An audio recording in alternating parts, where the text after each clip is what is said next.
السلام علیکم ورحمۃ اللہ تعالیٰ وبرکاتہ۔ آج کی اس ویڈیو میں ایک بہترین واقعہ بیان کیا جا رہا ہے۔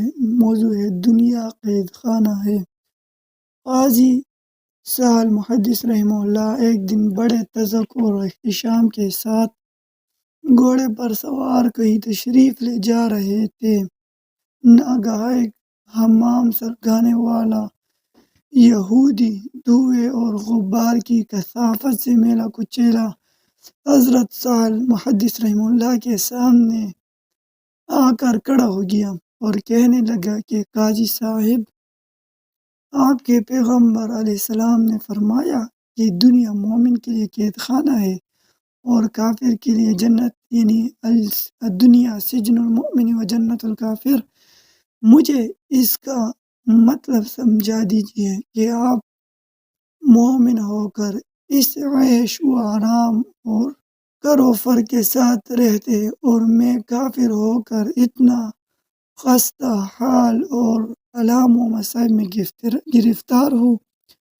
میں یہ کس طرح تسلیم کروں کہ دنیا مومن کے لیے قید خانہ اور کافر کے لیے جنت ہے؟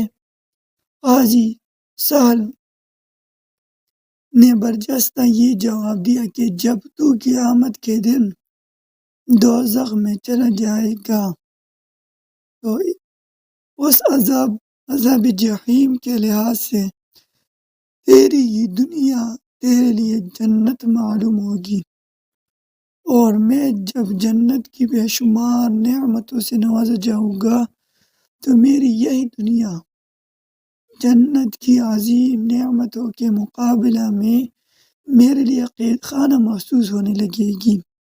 یہ واقعہ روح البیان میں موجود ہے۔ اس واقعہ سے کیا نتیجہ ملتا ہے؟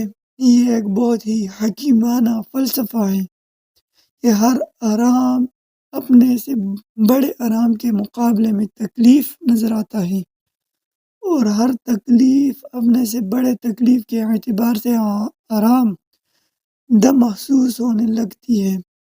اس لیے حضور صلی اللہ علیہ وآلہ وسلم کا فرمان عالی شان ہے کہ تم اپنے سے گرے ہوئے لوگوں کے حال پر نظر رکھو تو تم شکر گزار بنے رہو گے۔ ظاہر ہے کہ جب کانا اندھے کو دیکھے گا تو اس کے مقابلے میں اپنے آپ کو بہتر سمجھ کر خدا کا شکر ادا کرے گا، اور کہ الحمدللہ میری ایک آنکھ تو سلامت ہے۔ اندھے کی تو دونوں آنکھیں غائب ہے، اور کانا جب وہ دو آنکھوں والوں کو دیکھے گا تو ضرور اس کے دل میں چوٹ لگے گی کہ افسوس میری ایک آنکھ نہیں ہے اور اس کی دونوں آنکھیں سلامت ہے۔ اس طرح وہ ناشکری کا مرتکب ہو جائے گا۔ تو مسلمان کو چاہیے کہ ہر حال میں اللہ جل جلالہ کا شکر ادا کرے، اور ایک روایت میں بھی آتا ہے کہ سب سے پہلے جنت میں جانے والے بھی وہ ہے جو دنیا میں سب سے زیادہ اللہ کی حمد بیان کرتے ہیں، یعنی ہر حال میں اللہ کا شکر ادا کرتے ہیں۔ مفہوم روایت ہے۔ اللہ جل جلالہ ہم سب کو ہر حالت میں شکر کرنے کی توفیق عطا فرمائے۔ السلام علیکم ورحمۃ اللہ۔